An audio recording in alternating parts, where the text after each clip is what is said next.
Well, hello, everyone. My name is Carrie Martin. I'm the Environmental Sustainability Planner at the New Jersey Institute of Technology Technical Assistance to Brownfield Communities Program, also known as NJIT TAB. So just as a primer of what I do, NJIT TAB serves as a free independent resource to state, territory, regional, county, tribal, and local government entities, as well as nonprofits, to learn about, identify, assess, clean up, and redevelop brownfields. We currently serve EPA regions 2 and 4, 2 being New York, New Jersey, and Puerto Rico and the Virgin Islands, and 4 being the southeastern United States, the Carolinas, Georgia, Florida, Mississippi, Alabama, Tennessee, and Kentucky. To make sure we're on the same page, let's refer to the EPA definition of a brownfield. So a brownfield is defined as real property, the expansion, redevelopment, or reuse of which may be complicated by the presence or potential presence of hazardous substances, pollutants, contaminants, controlled substances, petroleum products, as well as mine-scarred land. So it's important to point out that not all contaminated properties are brownfields, and not all brownfields are contaminated. So for instance, an active gas station that experiences a leaking underground storage tank is contaminated. However, it's not a brownfield because it's an active property. On the other hand, a property that contains a closed auto repair facility would be considered a brownfield because it's a vacant facility that previously handled petroleum and chemicals. If testing determines that the site actually doesn't contain any contamination, it would still be considered a brownfield by the EPA because the stigma or perception of potential contamination is there. Brownfields are legacies of our industrial past. Brownfield sites can include things such as former factories, warehouses, leatheries, tanneries, chemical processing plants, manufactured gas plants, rails and freight yards, textile mills, mines, foundries, as well as dumps and landfills. That said, there are non-industrial brownfield sites and more modern land uses, such as closed gas stations, auto repair shops, former pharmaceutical or medical facilities, metal scrapping, vacant retail shopping centers, dry cleaners. These are smaller businesses that use and handle chemicals, and buildings themselves may be considered brownfields due to the materials used to create them, such as asbestos and lead paint. So legacy pollutants, such as those listed in this table, were used in a variety of past land uses and can remain in the environment long after they were introduced. There are some sources listed here, but typically we see lead from lead-based paints or leaded gasoline, asbestos in insulation and roofing, petroleum from fuel tanks and heating tanks, volatile organic compounds from dry cleaning solvents, petroleum products, pesticides, and others. Identifying these contaminants happens during the site assessment phase, and then they're cleaned up during the site remediation phase to acceptable standards. There are a number of negative impacts of brownfield sites outside of the potential presence of contamination. Environmental exposure to contamination can degrade soil, water, and air quality, and human exposure can cause public health issues. But brownfields also contribute to neighborhood deterioration and negative perceptions of a neighborhood. They can attract vandals, open dumping, and other unwanted criminal activity. They can lower property values, reduce employment opportunities, and can lead to lost tax revenue and limited economic growth. It's important to note that this isn't only something that's felt, this is something that's felt across communities. So according to data from fiscal year 20 population data, in the acre system, which the EPA uses to track brownfields redevelopment in their programs, for those populations within a half mile to a mile of a brownfield site, they're more likely to be low-income communities, as well as having less than a high school education than the United States as a whole, which puts them at a disadvantage for economic opportunity on top of the negative environmental effects of The brownfield properties. That said, that there are some advantages of having brownfield sites. Many are located along waterways as well as rail lines, are located within central downtown areas, making their locations advantageous for redevelopment. Many have existing infrastructure such as utility and sewer lines on site, and they also can hold historical as well as architectural significance. These aspects also make former brownfields advantageous locations for energy generation as well as storage. Citing energy generation and storage on potentially contaminated lands can mean that the land was already previously developed, and as a result, you can leverage existing infrastructure on and servicing the site. So further, it's protects open space by not citing these facilities on previously undeveloped lands. So on the left-hand side of your screen, you can see the financial center for the American Public University System, which is the second largest online higher education provider in the United States. The site was formerly used for warehousing and parking and is now home to a LEED Silver certified office and meeting space for over 400 employees. The parking lot has 1,600 solar panels, which makes it the largest solar array in the state of West Virginia, and it also has 14 vehicle charging sites. This array provides half the energy that's needed for the financial center. It's located in the commercial corridor along the line between Ranson and Charlestown, West Virginia, near the Ranson Civic Center, meaning that residents and employees of both towns can take advantage of the vehicle charging stations at a convenient location. The site also demonstrates how a state's largest array need not be located on open space, but it can be located in a vibrant downtown area. Siting energy facilities on brownfields may also have economic benefits. It can provide economic activity on sites that lack other reuse options. So the image on the right is from the former Goodyear Industrial Campus in Windsor, Vermont.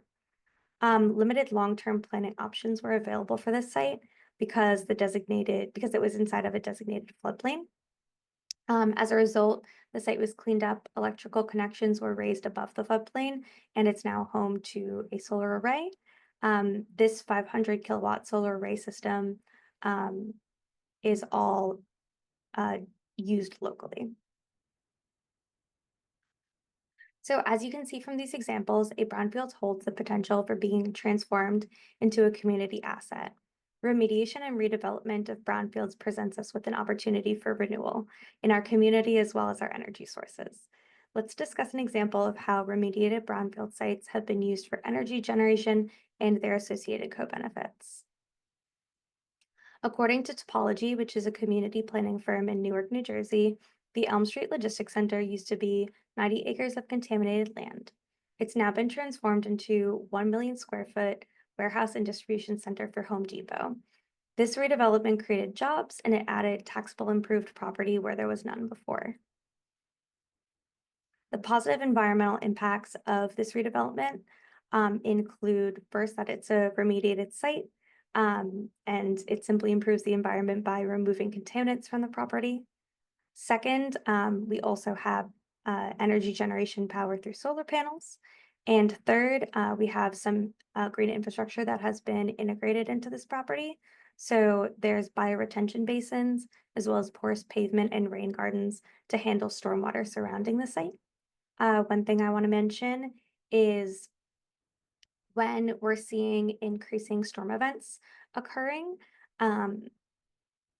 when you have increased precipitation, you want to make sure on brownfield sites that you're not mobilizing any potential contamination on site. And so it's really important to integrate stormwater management surrounding the site so that when those major rain events do occur, the water is handled off-site and it reduces the possibility of mobilizing contamination via floodwaters. Brownfields redevelopment also has a lot of social community co-benefits. So this logistics center is found a block away from Perth Amboy's downtown and Associated New Jersey Transit train station, which makes it easy for everybody to access. Further, this redevelopment included a public walkway, a public amphitheater park for outdoor performances, as well as a building to house the city's Office of Recreation. So what was once a source of potential health and safety hazards and a community eyesore is now an opportunity for active transportation, recreation, and arts and culture events. I'll briefly go over the Brownfields redevelopment process. This is not linear, but in general, you can see that a base of good planning informs the process. Site assessments are completed, which inform the remediation strategy. And then once the site is cleaned up, it's ready for redevelopment. Rocky Mountain Institute will definitely go into this in greater detail. But one of the sources of information on energy generation on brownfield sites is the Repowering America's Land Initiative, which is still live. You can still go to that website as of today, and you go to epa.gov slash repowering slash design and development. You can download their brownfields renewable energy siting checklist.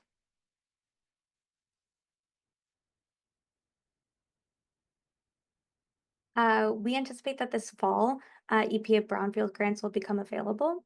There are multipurpose and assessment grants, which provide funding for activities like brownfield inventories, planning, environmental assessments, and community outreach. There's also revolving loan fund grants, which provide government's funds to capitalize loans to clean up brownfields. There are cleanup grants, which provide funding to carry out cleanup activities. And there are also job training grants, which enable graduates to obtain full-time sustainable employment in various aspects of contaminant and petroleum product cleanup, including sustainable cleanup and reuse, as well as chemical safety. As extension professionals, universities can hold these job training grants. I know University of South Florida has one, and Montclair State University here in New Jersey also just recently got a job training grant. Again, I have been here. I've been Carrie Martin from NJIT Tab. A little bit about our services, along with virtual webinars such as what we provided today. We can assist communities and nonprofits virtually or in person with community engagement as well as educational forums, from beginner-friendly Brownfields basics to more hands-on technical events, including panel sessions, community workshops, and Breaking Brownfields, where we invite private sector representatives and experts to answer project-specific questions. We also provide one-on-one technical assistance and offer tailored guidance and answer questions on what you need assistance with. So you can find other webinars that we've done at our Brownfields Academy at our website at njit.edu/tab. We also have how-to videos, infographics, success stories, previously recorded webinars, news, and upcoming events. Before I leave you all today, I hope that what I've discussed thus far has shown you that in communities all across this country, no matter rural, urban, big, small, and especially in low-income communities, you can work to explain the economic, environmental, and community co-benefits that come with things like solar arrays and energy generation, using solar arrays and other sources like that in these communities. So I thank you all for your time today, and I'll kick it over to Tansy. All right. Hi, everyone. My name is Tansy Massey-Green. I'm a senior associate at the Rocky Mountain Institute, and I'm based in Washington, D.C. Today, I'm going to be speaking about giving you an introduction of Brightfields, what we call those clean energy on brownfields, and talk about their opportunities for clean energy reuse. Rocky Mountain Institute, or RMI, is an independent, nonpartisan, nonprofit organization dedicated to accelerating a prosperous clean energy future for all. We were founded in 1982, and we combine research, whole systems thinking, and unconventional partnerships to help communities advance sustainable energy systems. This is our office in Basalt, Colorado, although we are now a global organization. RMI is a partner to the Technical Assistance to Brownfields program. The map on the right is all the different technical assistance to Brownfields program, including NJIT. As Carrie just went over, they provide a whole range of services, and we are a partner that provides services specifically related to clean energy reuse. Right now, we partner with KSU and CClear, so we provide communities in EPA regions 5 through 10 with free technical assistance for clean energy reuse. We support communities and site owners interested in responsibly planning for and deploying clean energy on brownfields and closed landfills, and addressing brownfields related reuse and revitalization challenges. RMI helps communities across America advance transformational Brightfield projects.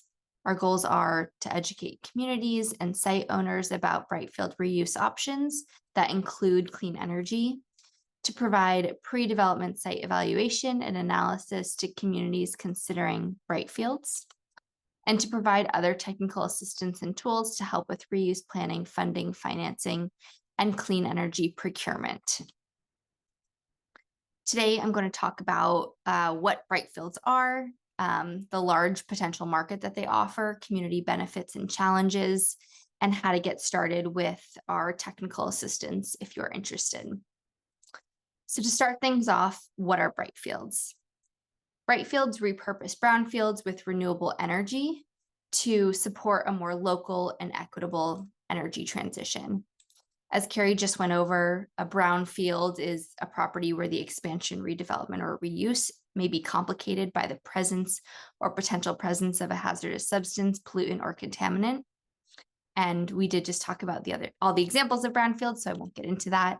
But a Brightfields is when the redevelopment is clean energy, and the clean energy is built on a former brownfield or Superfund site. And this is not an official term. This is what we call it, and I've seen it elsewhere, but it's a nice way to use that solar pun there and call it a Brightfield. Brightfields come in all shapes and sizes. So here we have 2 solar projects on the left and on the top, and then there's a wind project on a brownfield in the bottom picture. Landfill solar in particular can adapt to site-specific needs with purposeful design. All Brightfields can adapt to site-specific needs, but here are some examples of landfill solar. So first we have these ballasted structures that go on top of the landfill so that the solar structures do not penetrate the cap. And then all the wiring will be above ground as well, so that again, the cap is not penetrated. Solar can also be built around any monitoring infrastructure. So here, this is a methane monitoring system that the solar is getting built around. And then the solar is also built around this access road. So really, solar can be adapted to fit the needs of the site, in this case, a landfill, but any type of solar can be adapted for really any type of brownfield project. Most existing Brightfields use solar power, but they can include other renewable technologies. So this is a breakdown of the number of projects that are solar versus wind. There's many more solar projects that are installed in the United States compared to wind. However, when we look at the capacity, which means the amount of power that is installed, the wind takes up a larger proportion. So really just 25 projects that are wind projects are taking up about a third of the projects when we look at capacity. And this is just because wind projects generate much more electricity than solar projects compared to the amount of land that they take up. Brightfields are becoming part of the clean energy transition across America. Here are a couple of examples of different Brightfields projects in the country. In Phoenix, Arizona, there's a 10 megawatt project on 118 acres of a City of Phoenix landfill. And in Pittsburgh, there's a 2 megawatts of solar installed on an old steel mill. In Martin County, Kentucky, we have 200 megawatts of solar planned on a shuttered Martiki mine land. And finally, in Franklin County, Ohio, there's 50 megawatts of solar planned on a closed landfill.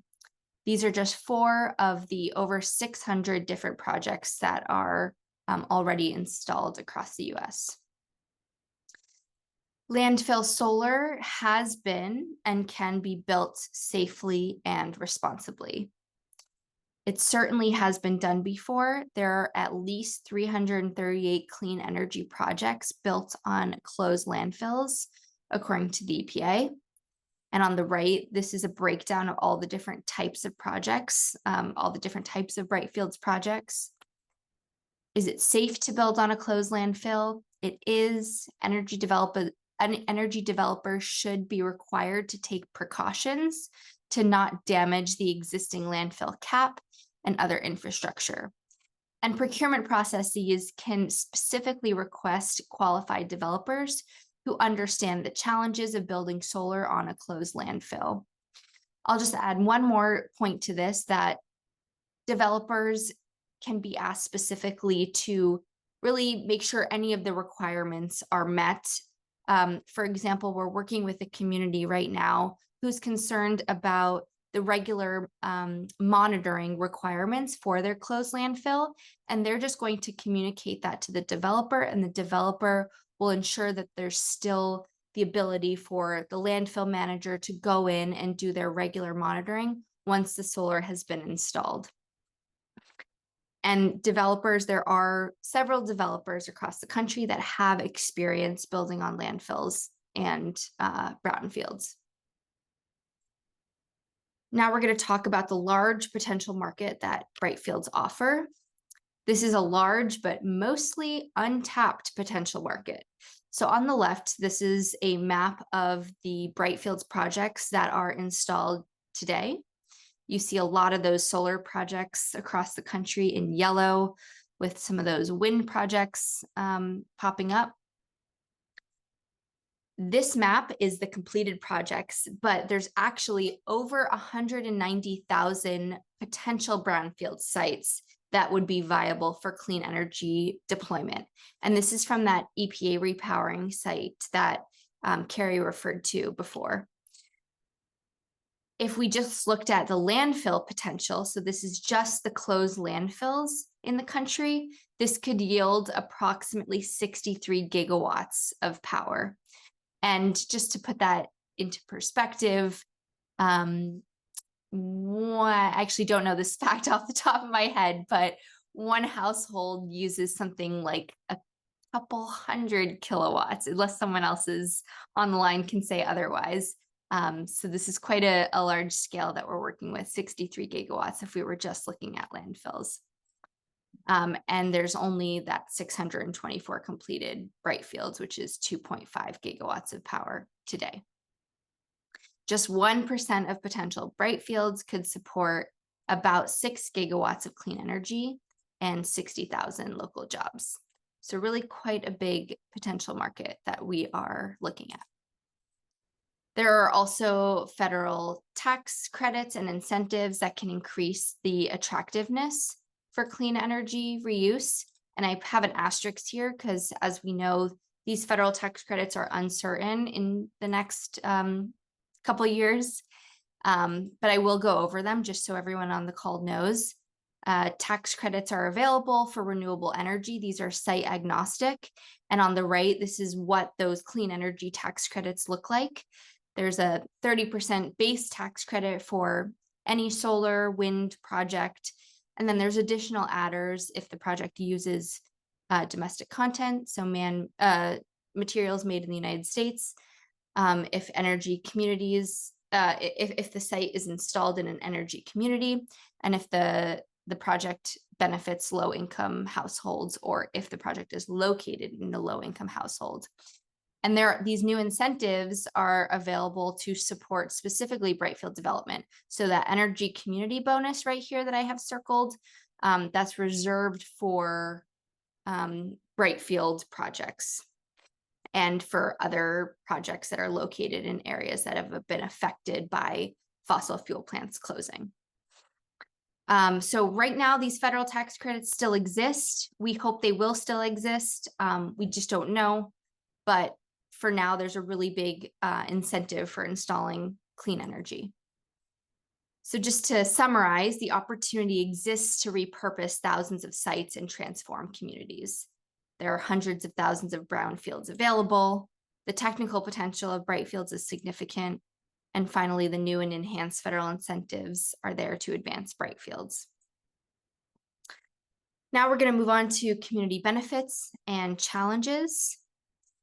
Communities can leverage Brightfields to deliver a wide range of local benefits.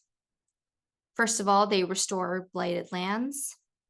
They attract local investment, create local jobs, enhance environmental justice, support public health, and generate positive press for the community. Brightfields help address past and present environmental injustice. Many brownfields are in or adjacent to historically neglected and majority non-white populations. Developing Brightfields can be part of the solution. Here's an example in Washington, D.C. The Ox Run Solar Farm is a 2.65 megawatt array constructed with local contractors on a site contaminated by years of gas station residue. The project provides low-cost power to about 780 qualifying residents, where 86% of the households are Black and 20% are below the poverty line. The project lowers electricity bills 50% on average for subscribers estimated at about $500 per year. And the project restored native ecology, including pollinator habitats and native plant landscaping. Closed landfills are particularly promising sites for hosting solar energy. They have conducive site conditions, as landfills typically have good sun exposure and other characteristics that support solar energy installation. There are limited reuse options, so closed landfills don't really have competing redevelopment options, so it avoids land use conflicts. Environmental justice, landfill solar offers a sustainable, non-hazardous reuse of sites that were often prior areas of environmental injustice. And there's a potential for scale, as there are tens of thousands of active landfills in the US and many thousands more that are already closed and inactive. Brightfields can also create local jobs. Here's an example in Houston, Texas. The world's largest landfill solar farm is planned for and permitted in a low-income, historically marginalized Sunnyside neighborhood. This is the 52 megawatt project on a 280-acre closed landfill. It's expected to power about 12,000 homes, and the project includes a solar training program aimed at bolstering a local and regional workforce. Brightfields are certainly not without their complications. There's the assessment and cleanup costs associated with creating a Brightfield. There's federal, state, and local regulations. The permitting, zoning, land use, and environmental reviews add complexity. There's the site remediation timeline. There's remediation that needs to be completed before a project construction. There's the liability concerns between stakeholders. It's important to have clarity on the liability before you go into procurement to find a developer.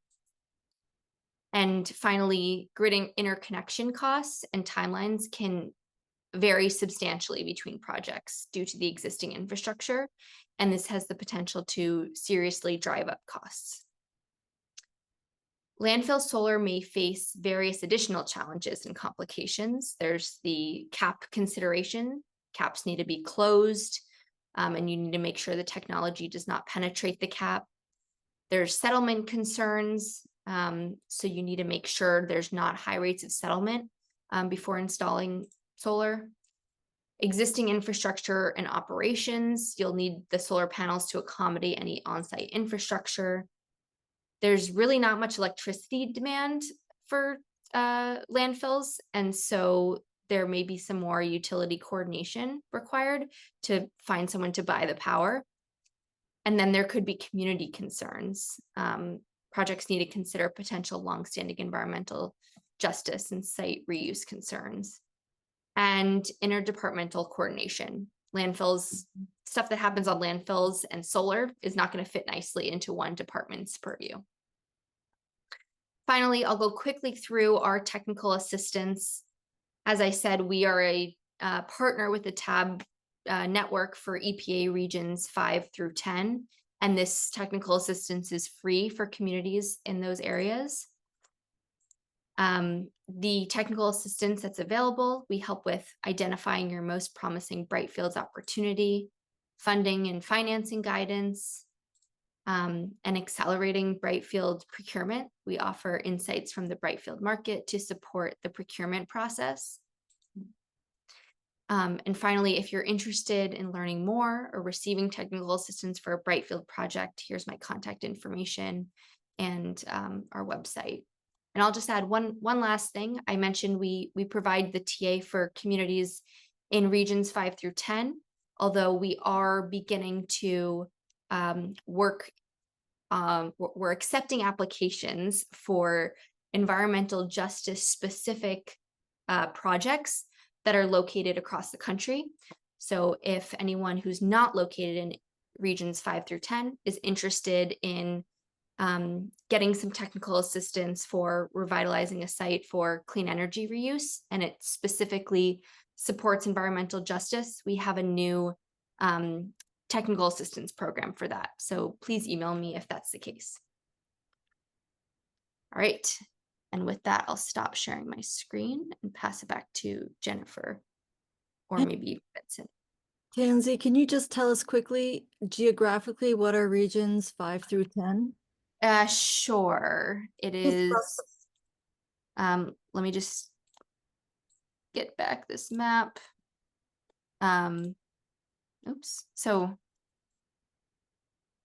5 through 10 is going to be the Midwest and over, just looking at this map here. And just before you leave it, right? So Carrie, you are doing regions 2 and 3, Oops. right? Oh, Sorry. 2 and 4. Yeah, sorry. That was an older graphic. Yeah. It's all good. Okay, so but all we're missing is the Northeast and the Southeast. Correct. Regions 1 is New England and region 3 is the Mid-Atlantic. So New England is covered by Yukon, and the Mid-Atlantic is 3, which is covered by West Virginia University. New England states Maine, Vermont, Rhode Island, Massachusetts, Connecticut, Vermont, New Hampshire, and then Mid-Atlantic being Delaware, Maryland, Virginia, West Virginia, and Pennsylvania.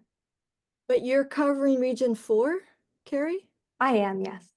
Oh, okay, great. How come, I mean, just, okay, it's not important. All right, but we have most everybody who will be on this call should be in one of your 2 regions, and if not, you could help them find the person in their appropriate region, correct? Correct, yeah. Okay. So, and just one more quick question before we leave the Brightfields component of this talk.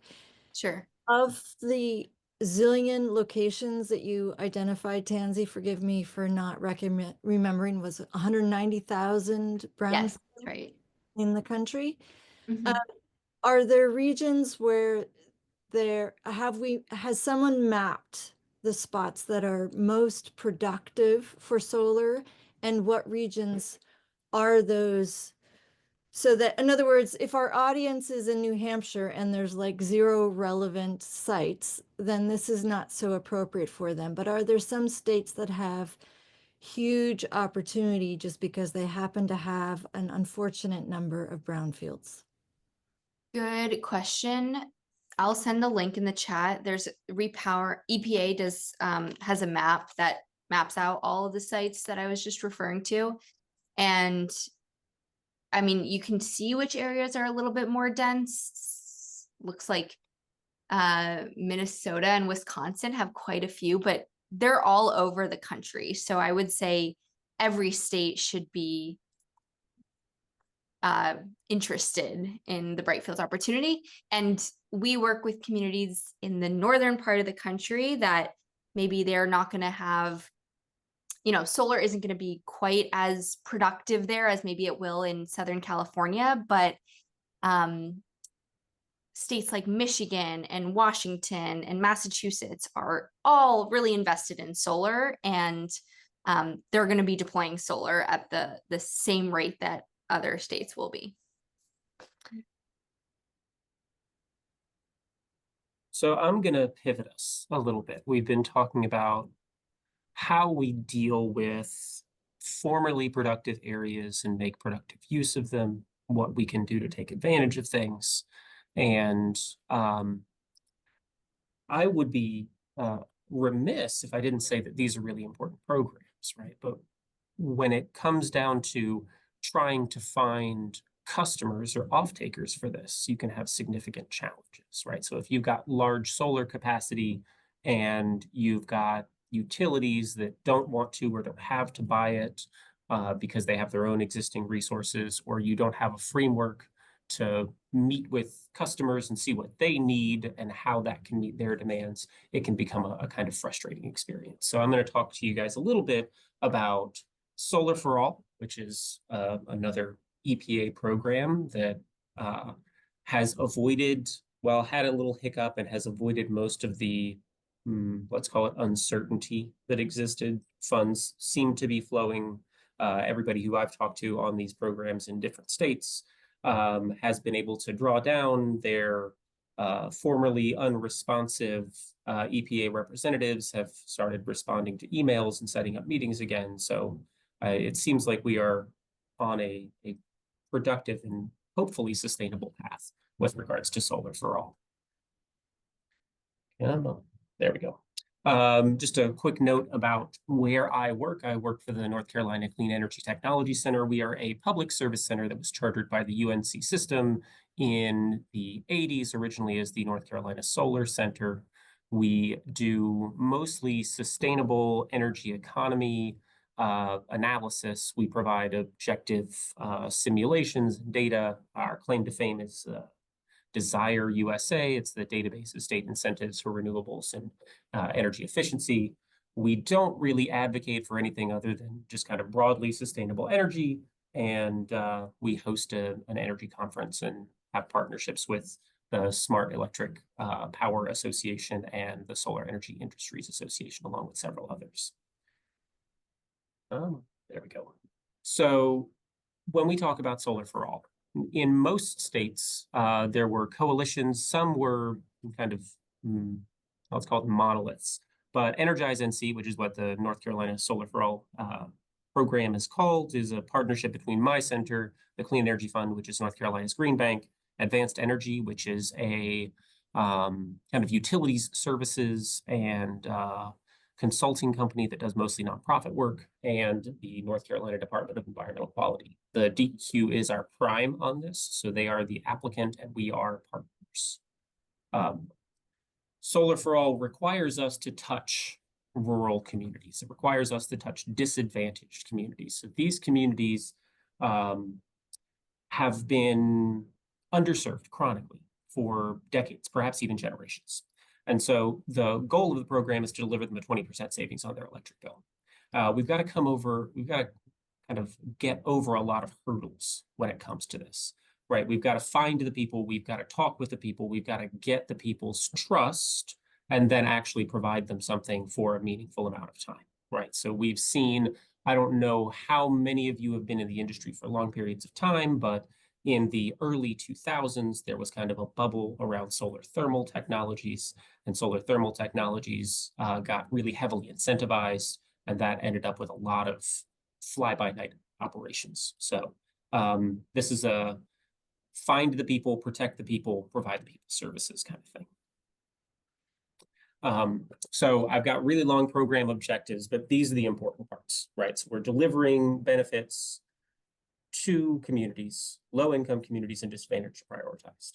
And all of the funds are enabling them to benefit from some type of zero emissions technology, right? So if we had a situation like New Jersey, right, where they have adders where you can you get additional incentives for developing on brownfields, right? Whether it be monetary incentives, some localities do expedited permitting, that kind of stuff. It actually makes it cheaper to offer these, right? So we're looking within the confines of North Carolina, because this is North Carolina's Solar for All. We don't have that kind of benefit, right? So we're looking at some brownfield development, some greenfield development, but that's kind of, we're in the planning year right now. A lot of rooftop solar, some community solar. And then we look at our goals. Again, lots of words. The important words are getting input. Oh, I'm sorry. Vincent, can you tell people briefly what community solar is? Oh, sure. So imagine that you were in an apartment or a house with beautiful, well-shaded trees or something like that, or you were a renter, didn't have access to a roof on which to put a 4 kW, 6 kW array, right? So instead of getting solar on your roof because you don't own it or because you don't want to cut down your trees, you would find either your local utility or perhaps even a subscriber organization of some description. It works in different flavors in different states and regions. So you could then subscribe to solar output that would be credited against your bill as though those panels were on your roof. So we have several cooperatives in North Carolina that offer this. You basically buy a per panel subscription, you pay a fee per month, and you get credited that amount of generation on your electric bill. Sometimes it is a cost premium program where a subscription costs more than the savings it delivers. And in other cases, it's a break even or benefit. Within the context of Solar for All, because we have to deliver a benefit, we are looking at community solar programs, again, not limited to North Carolina, that either are cost beneficial or we will buy down that subscription cost to deliver those benefits. I will say that the center writ large has worked on community solar for a little over a decade in various capacities. We've worked on community solar in the Southeast in several different ways, working with industrial tenants or industrial sites to provide what's called an anchor tenant, right? So they would develop community solar. They would develop a solar array, take some of that energy and offer low-cost subscriptions to folks who live nearby. That's always an interesting model. But mostly it is just a way of getting access to solar without having to have it on your property or not having to own property. So we're big proponents of it where it's practical. So within the confines of Energize NC and also our previous community solar discussions, right, we're trying to get input from the folks who would use this. Right, so we want to get community input, we want to get residents input, we want to be representative in who we're getting, right? So we have some communities that are really, really like philanthropically enabled, and they are kind of activated, right? So they're very quick to respond, and they're very robust partners. But we want to make sure the folks that have not historically been selected or have not self-selected actually get some input on this. So trying to go through our tribal communities, our state recognized, our federally recognized tribes for all of the regions. There are 100 counties in North Carolina, and we're trying to touch the vast majority of them that are not almost exclusively above the federal poverty.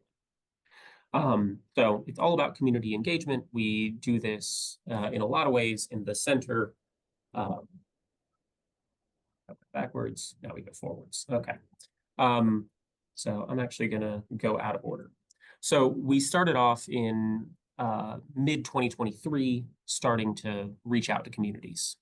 And then we had a market development workshop. What does market development mean? Well, it means that, well, we don't have a rooftop solar industry that's very robust in North Carolina. We don't have a community solar industry that's very robust in North Carolina because the incentives just aren't there. We looked at it and we had folks from South Carolina, Virginia, from Tennessee come and like consult on us and tell us what they're doing, what they're doing differently. We had some really interesting conversations with folks from Georgia.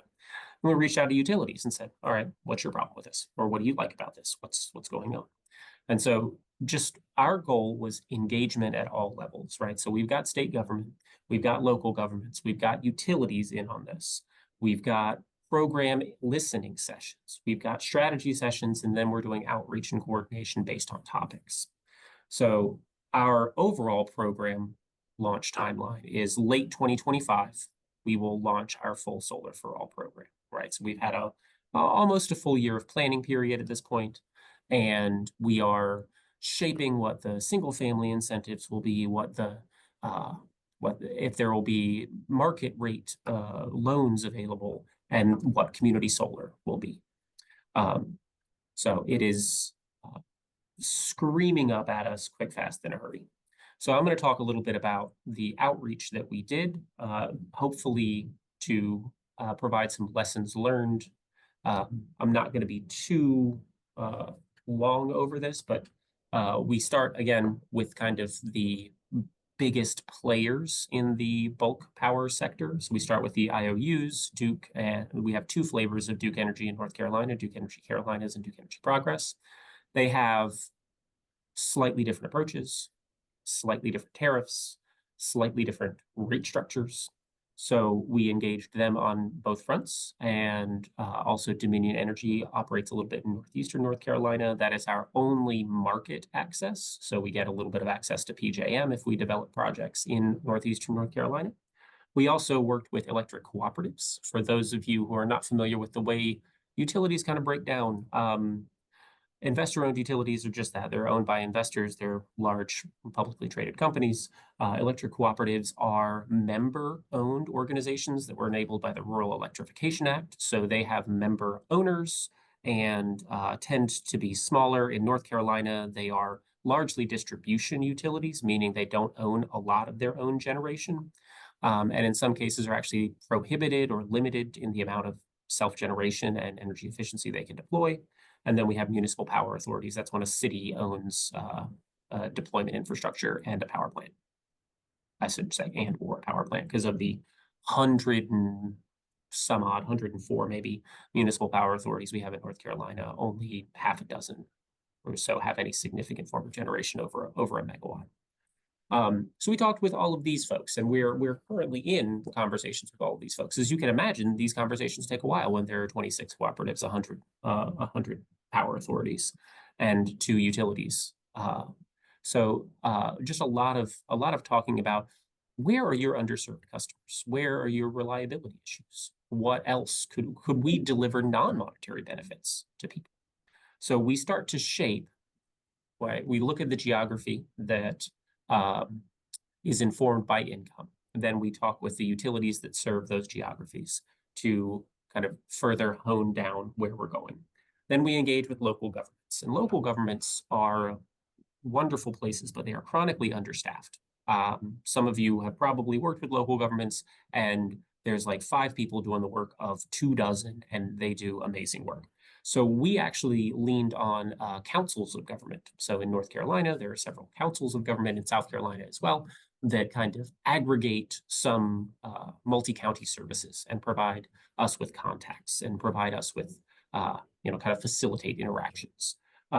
So beyond going to just the county, just the locality, just the specific community or city or town, right? We would talk with the council of government, we would talk with the county commissioners, we would talk with the league municipalities to say, okay, well, great, these people don't have the bandwidth for it, but they really need it. Can you provide some of this information on their behalf?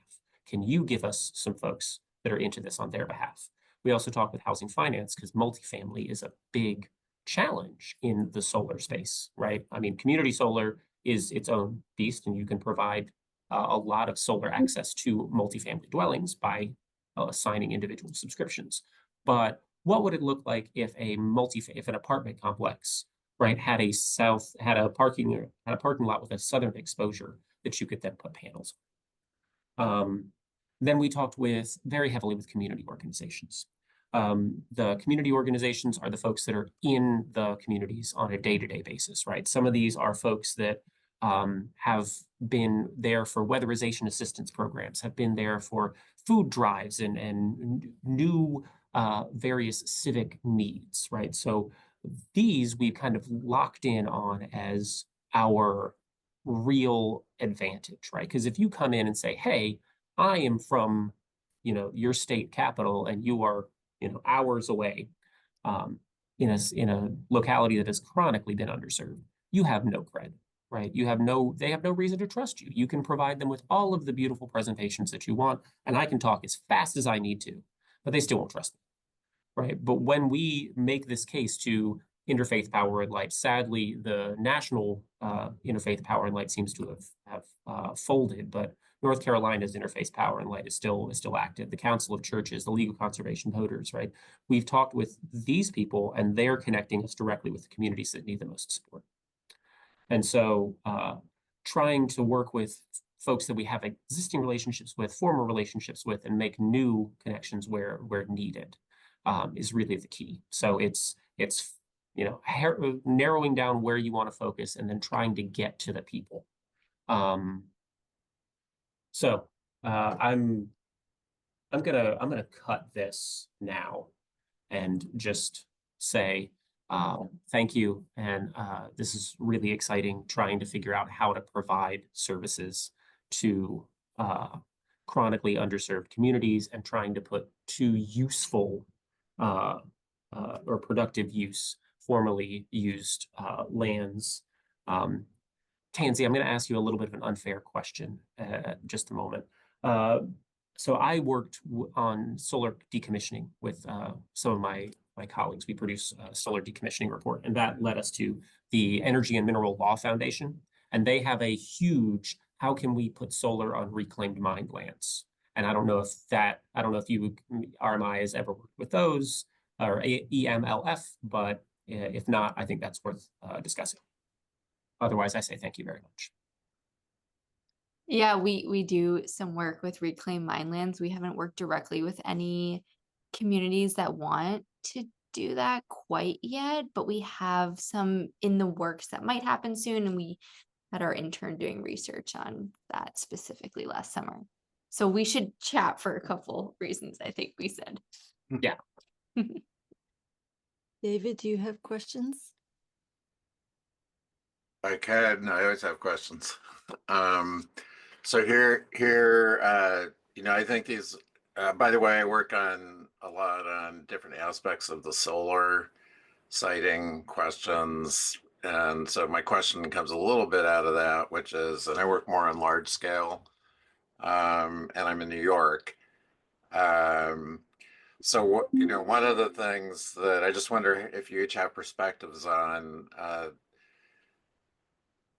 To decarbonize, we're trying to locate a lot of new distributed and large scale electricity on places. So when you kind of think about this, do you think about this, I'm going to put it in one way, do you think about it more from kind of a community development perspective when you're interacting with the landowners and the people, or do you think about it more from the perspective and that would be like on Brightfields and Brownfields, like, hey, this is a problem in the community and we need to solve the problem that's there? Or do you think it more from a perspective of we're in the middle of an energy transition where we need as much sort of clean energy as we can get, and this is an opportunity that, or is it really an equal mix of both of those or something else that you're doing?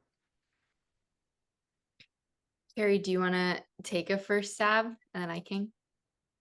Yeah, what I tried to model in my presentation and something I really strongly believe is that things like solar energy in particular have a lot of co-benefits to them. As I, explained, you can have solar arrays on, warehouses, you can have community solar. You can integrate like solar into these large warehouse and distribution facilities. And as well, I come from more of a hazard mitigation background. And so I like to stress the fact that a lot of places have above ground utilities. And during natural disasters, those can get damage. And I like experienced Sandy here and Hurricane Sandy here in New Jersey, and we were out of power for many, many days. And some folks have generators, some don't. And, you know, distributed energy through things like microgrids is a way to add redundancy to the grid and to make it so to mitigate the amount of time that power is down during those disaster events. There are ways to discuss the ample benefits environmentally and economically and resilience wise of solar that need not even touch on decarbonization. Yeah, I will say that we're involved in a DOE racer project looking at community microgrids, right? So what would so solar storage, even diesel backup to meet community needs, kind of maximizing existing community access. Thank you. Can I ask a follow-up question, which has to do with storage? We didn't talk so much about storage today, but since these sites, at least the brownfield sites, but I suppose also when we're thinking about homeowners and rooftop solar, right? These ways in which we can start integrating in our solar or renewable energy projects storage so that we're enhancing the strength of the grid and we're not dumping any of the surplus energy that's happening at a moment that isn't being able to be used. So could any of you speak to your complementary like storage with renewable energy capture agendas? Yeah, I'll just say we always look for opportunities for storage if it can be co-located with solar or wind. It certainly makes the project well, depending on the community, if there is a grid, you know, the grid is already maxed out and they need a battery so that they can still build the solar without losing the power that they generate. That might be a really good example of when a battery is a good idea. We worked with a community in Wyoming who wanted to hook up to an existing substation that was already connected to wind, and they wanted to connect solar there so you would have a hybrid connection, but so that you don't lose the power from the solar while the wind is blowing. You know, the wind is blowing and the sun is shining at the same time. That was a really good time to install a battery. The big thing is that it drives up costs quite a bit. Batteries are expensive. But if you can afford it, it's a great idea. Yeah, especially from the household perspective, right? We see a lot of smaller utilities throughout the Southeast, and some even like various cooperatives have non-export or zero export tariffs, right? So you cannot export to the grid at all. So the only way to feasibly site solar would be to either severely undersize your array so that you're only meeting that kind of peak load, or you can size it to meet household consumption approximately, and then have a battery to kind of provide some opportunities to actually use that power meaningfully. Just as a side note, we're up at time, but if anybody has suggestions on speakers on different kinds of storage and the benefits and the issues with installing different kinds of storage systems, right? I mean, there are risks associated with them as well. Please send them back channel. There's one last question from Christoph. I'm in West Michigan. Our utility creates many interconnection barriers that make community-owned community solar impossible. They're looking for ways around this while still providing options for the community to own the array. Yeah, Christoph, I think there's lots of problems like that. Any comments from this panel before we close up for today? Just ahead, Tansy. before we hopped on, Vincent and I were talking about community solar issues, and we're working in Michigan quite heavily with the state and with communities there. And so, Christoph, if it's not Brightfield related, we can point you in the right direction. And if it is Brightfield related, we should definitely talk about your work in Michigan. I will say that there is a direct workaround that is financial rather than energy, right? So if you have a PURPA compliant, a qualifying facility in consumers' territory that they have to offer a standard offer to, and you have a community that owns that, they can then distribute all revenue from that energy injection back to its owners. So that's typically called a community benefits LLC construct. Great, a community benefits LLC. Maybe we should have a webinar on that. There are a lot of novel strategies to get over and around interconnection concerns. So, All right. Well, this has been a fantastic panel. Thank you so much for sharing your wisdom and your experience. And please look, if you're interested, on our YouTube channel for this and other recordings. And our next webinar, I believe, is April 16th, forgive me, at 2 p.m. Eastern Standard Time, and it will be on One Earth and climate topics, thinking holistically about all kinds of things from microbes to animal agriculture to human health as a way of looking forward on climate. Thanks again to all of our speakers and to all of our attendees. I hope you all have a good rest of your day. thanks for setting this up, Jenny. Thanks so much. Thanks, all. Bye.